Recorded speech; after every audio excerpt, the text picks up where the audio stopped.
The preliminary objection dated 28 January 2018 is hereby allowed. The petition is dismissed with no orders to cost.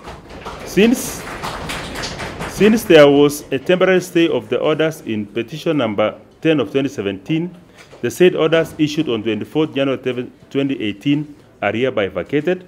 Let the election of the Speaker Migori County as ordered on 19 January 2018 proceed expeditiously. The same be and should be held within 7 days from the date herein on the same terms and conditions as ordered.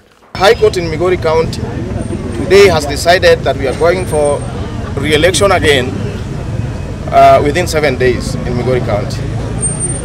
This suit was unnecessary. It was not even a review. Someone was just saying that I was not qualified to vie. He did not choose any form of qualification, maybe academic or anything. He's just saying I did not resign. Yet I did resign and they knew. They even tried to make their ways to the IEBC, produce documents that are unnecessary.